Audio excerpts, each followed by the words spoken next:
Happy birthday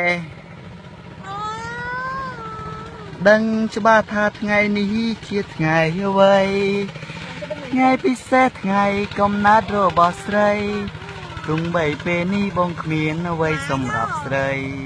មានត្រឹមចម្រៀងជូនពរពិសីតាមបទភ្លេងសំដីផ្អែមល្ហែមកាយវិការដ៏ទន់ភ្លន់រូបរាងដ៏ល្វត់ល្វន់របស់អូនស្នាមញញឹមនិងពណ៌ខូចរបស់ស្ងួន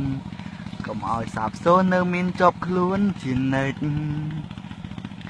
ថ្ងៃនេះជាថ្ងៃពិសេសរបស់ក្មេងតូចអាក្មេងក្បាលខូចអាក្មេងគួរឲ្យស្រឡាញ់ជាងគេ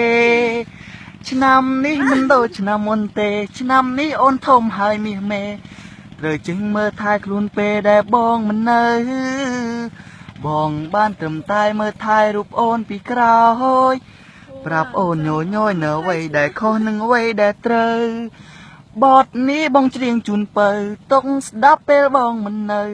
ចំរៀងថ្ងៃកំណើតសម្រាប់អូន Happy birthday to you បងសួងអីបើអត់ទៀនមួយបាត់អីហ្នឹងចាំដងទៀតណាអូងាយនិយាយស្វីដាក់បងហើយអូខ្លាំងងាយអូខ្លាំងងាយខ្លាំងអូងាយអូកូនឈើម៉ែប្រាប់អូនថាបើមាននំមកអូនទេបងក៏ហៅអូនមិនចង់ surprise អូនហើយបើបងឯងចាំមើលខ្លាំងងាយអញ្ចឹងមិនបងប្រាប់អូនថាបងរវល់បងទៅក្រៅតាមពិតបងទៅយកហើយចាំវិញឆ្លោះគ្នាមកអូនទៀតបងឆ្លោះគ្នាមកអូនដើម្បីនំហ្នឹងបងចង់ឲ្យអូនខឹងបងហើយបងយកនំមក surprise អូនថាបងមួយថាបងឯងថាបិដែរហ្មង